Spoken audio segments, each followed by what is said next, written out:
Patra press conference कर रहे हैं, उन्हें सुनते हैं। नेशनल रिलीफ फंड में भी सोनिया गांधी, राजीव गांधी फाउंडेशन में भी सोनिया गांधी, और जो ऑडिटर होता है पीएम नेशनल रिलीफ फंड का, उसमें भी कांग्रेस है।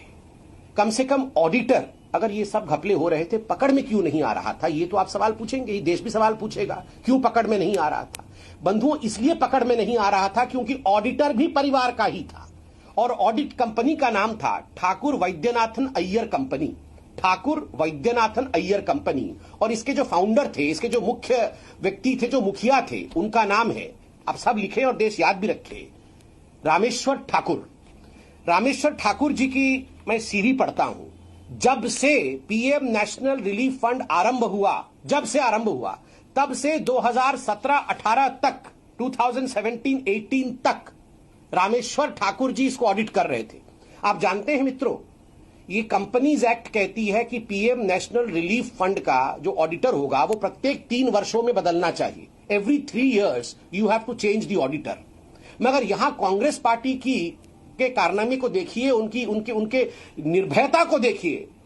भ्रष्टाचार भी कर रहे हैं और निर्भयता से भ्रष्टाचार कर रहे हैं। कोई भय नहीं है, क्योंकि उनको लगता था ये देश तो उनके परिवार का है। मां बेटे को लगता था ये तो हमारा ही है, सब कुछ हम ही ले रहे हैं, तो इसलिए कोई डर नहीं है। कानून को ताक में रख के नेहरू जी के समय से लेकर राहुल के समय तक ऑडिटर नहीं बदला गया। 3-3 साल में बदलना चाहिए, ये कानून है। ऑडिटर रामेश्वर ठाकुर ही रहे। तब मैं रामेश्वर ठाकुर जी के विषय में बता देता हूं वो कौन थे।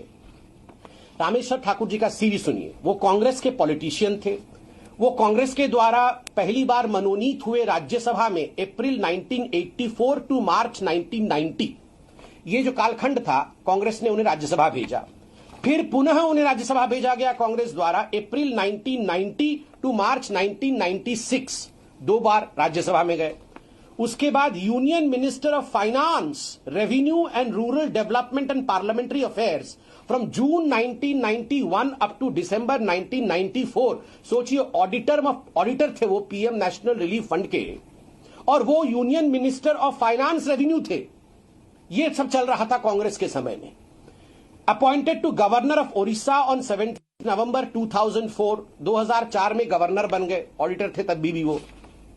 Handled additional charge of governor of Andhra Pradesh from 29 January 2006 to 22 August 2007, Andhra Pradesh के भी गवर्नर बने। Appointed the 15th governor of Karnataka on 21 August 2007 and governor of Madhya Pradesh from 2009 to 2011। 4 राज्यों के गवर्नर बने, राज्यपाल बने, union minister of finance, revenue बने, पार्लियामेंट्री अफेयर्स मिनिस्टर, 2 बार राज्यसभा। और ये वो व्यक्ति है जिसके अंतर्गत पीएम नेशनल रिलीफ फंड का ऑडिशन रखा हुआ था कि ये ऑडिटर है उसके।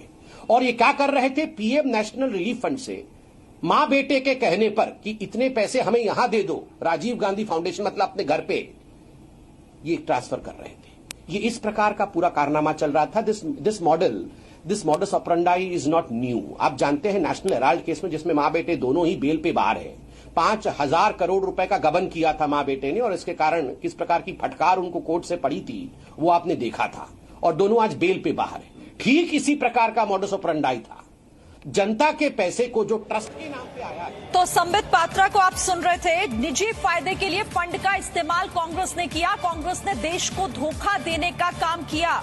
बीजेपी प्रवक्ता संबित पात्रा ने कांग्रेस पर, जिसका जेपी नड्डा भी जिक्र कर रहे थे, उसी पर वो प्रेस कॉन्फ्रेंस कर रहे थे, और उन्होंने बताया कि 3 साल तक ऑडिटर नहीं बदला गया, जो कि बदलना चाहिए था। निजी फायदे के लिए फंड का इस्तेमाल सीधे तौर पर यहां कांग्रेस ने किया, और एक देश को कितना बड़ा धोखा कांग्रेस ने इसकी आड़ में दिया। कांग्रेस ने सरकारी पैसा ट्रस्ट को भेजा, सरकारी पैसे का इस्तेमाल निजी इस्तेमाल के लिए किया गया। जो नियम कायदे होते हैं, उन तमाम नियम कायदों को ताक पर रखकर ऑडिटर नहीं बदला, और कुछ इस तरीके से चीजों को छिपाने का काम और देश को धोखा देने का काम कांग्रेस ने किया। कांग्रेस ने सरकारी पैसे का कैसे बेजा इस्तेमाल किया, कैसे अपने फायदे के लिए, कांग्रेस के फायदे के लिए, खुद के फायदे के लिए, परिवार के फायदे के लिए ये इस्तेमाल किया देश की संपत्ति का।